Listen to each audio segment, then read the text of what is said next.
नमस्कार दोस्तों, मैं doctor Ramesh Agarwal, general laparoscopic surgeon at Mukut hospital sector 34 Chandigarh. आज हम एक इम्पोर्टेंट टॉपिक के बारे में आपसे डिस्कस करने के लिए मुखातिब हुए हैं। फिशुला फिशुला यानी बगंदर, जो लैट्रिन के रास्ते की साइड की स्किन से लेकर के कुछ एबनॉर्मल जो कम्युनिकेशन हो जाता है स्किन के बीच में, उसे हम फिशुला कहते हैं यूजुअली।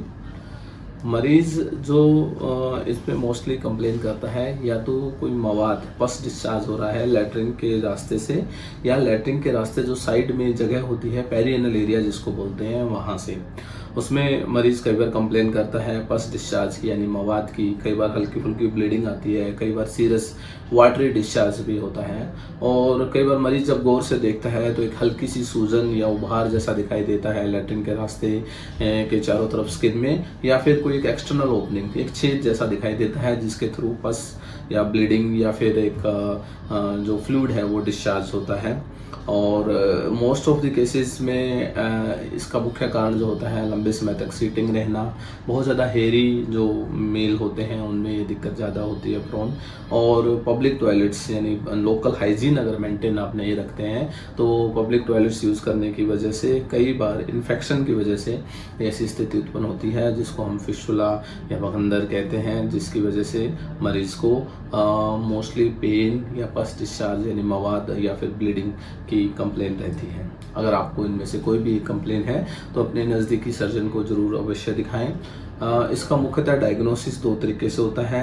एक क्लिनिकली एग्जामिन करके जब आप सर्जन को दिखाते हैं तो वो आप लैट्रिन के रास्ते चेक करता है, प्रोक्टोस्कोपी करता है, जिसके द्वारा जो एक इंस्ट्रूमेंट द्वारा चेक करते हैं कि कहीं उस जो ओपनिंग आपको बाहर दिखाई दे रही है उसकी कोई एक ओपनिंग अंदर तो नहीं है। मुख्यतः फिशुला की जो होती है दो ओपनिंग होती है, एक एक्सटर्नल जो कि स्किन के बाहर खुलती है लैट्रिन के चारों तरफ के रास्ते में, और दूसरी एक ओपनिंग जो अंदर यानी लैट्रिन के रास्ते अंदर खुलती है एनल म्यूकोजा में या फिर रेक्टम में, जिसकी वजह से इसको हम फिशुलस ट्रैक बोलते हैं, जो कि अंदर से बाहर की ओपनिंग को कनेक्ट करता है।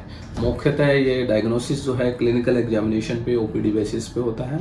कुछ केसेस में सपोर्ट करने के लिए और हमें इसका एक्सटेंट जानने के लिए कि फिशुलस ट्रैक जो है वो कितना बड़ा है, कहाँ पे है, कितना फैला है, कितना कॉम्प्लिकेटेड है, ये सब देखने के लिए हमें एक एमआरआई करनी पड़ती है, एमआरआई पेल्विस विद फिशुलोग्राम, जिसमें कि हमें एक स्थिति क्लियर हो जाती है कि ये सिंपल है या कॉम्प्लिकेटेड है, ये फिशुला हाई है या लो है।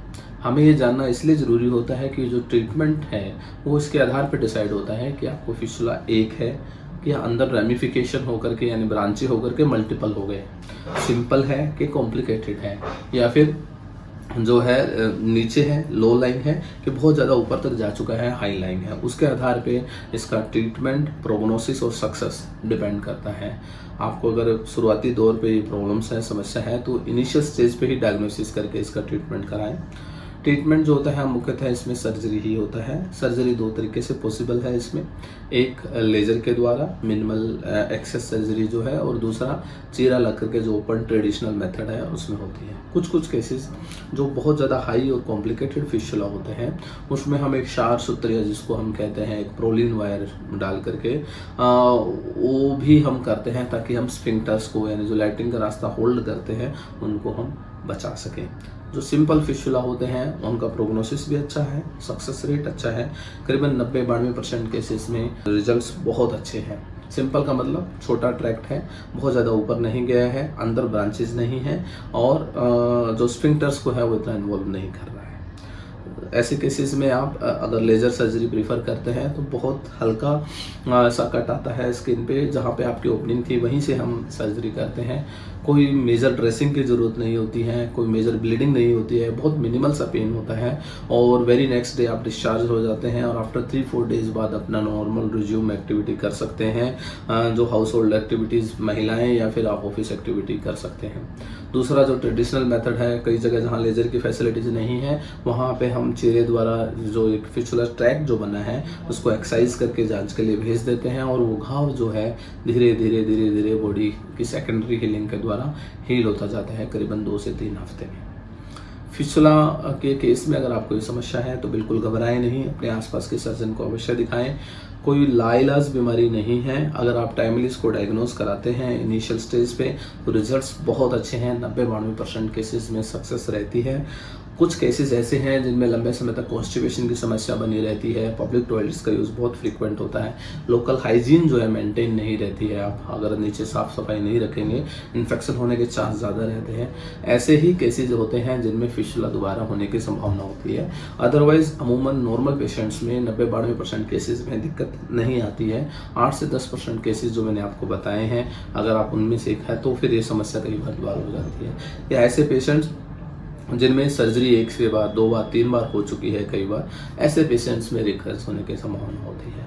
आप अच्छी जगह से अच्छे सर्जन्स को दिखा करके डायग्नोज करके अगर सही ट्रीटमेंट लेते हैं तो इसका इलाज पूर्णतः संभव है।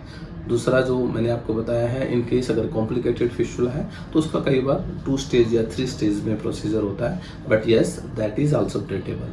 तो इनमें से अगर आपको कोई पस, ब्लीडिंग या पेन या फिर स्वेलिंग जैसी कोई समस्या आपको लगती है लैट्रिन के रास्ते या लैट्रिन के चारों तरफ के रास्ते स्किन पे, तो आप अपने नज़दीकी सर्जन को अवश्य दिखाएं। ओपीडी टाइम में आप कभी भी मुकुट हॉस्पिटल आ सकते हैं, सलाह परामर्श कर ले सकते हैं। धन्यवाद।